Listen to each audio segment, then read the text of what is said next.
Hello, everyone, and welcome back to another edition of Cameron's Non-Judgment Fellowship, breaking down the Old Testament. And today, we're going to be in Genesis 7.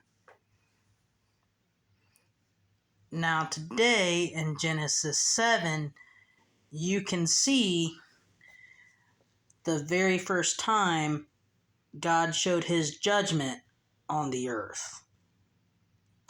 Now,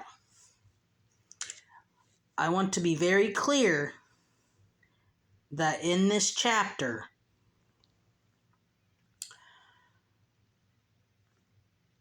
God,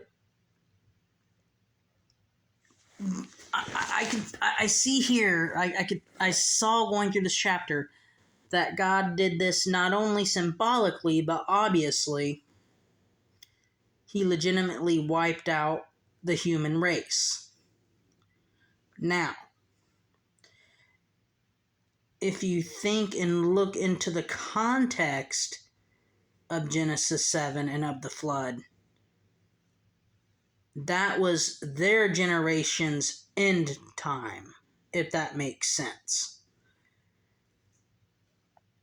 At that time, people in the ancient world were getting so bad that God had to say enough is enough and had to finally take a stand and wipe everyone out. And it's also symbolic, if you think about it, because when our time comes and things get so bad to the point where God's going to have to step in in human history and say, hey, enough is enough. And as you'll see in a couple of weeks in Genesis 8, God will make a promise to Noah saying he will never flood the earth again. So it may not be a flood that we have to worry about,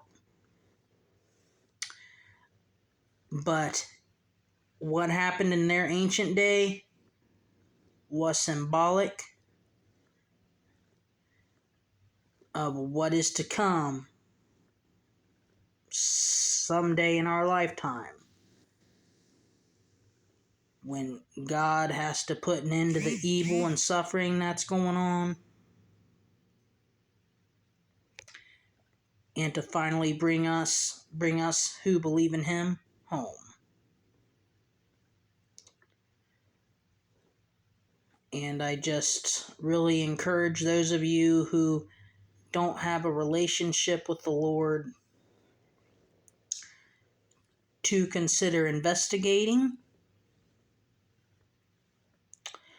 and to understand that God does love you and God does want you to come home to him,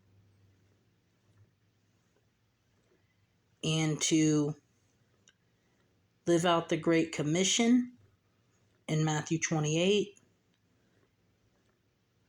and to try to bring as many people to him as possible.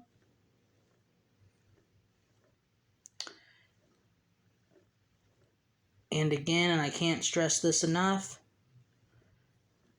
just remember that God loves you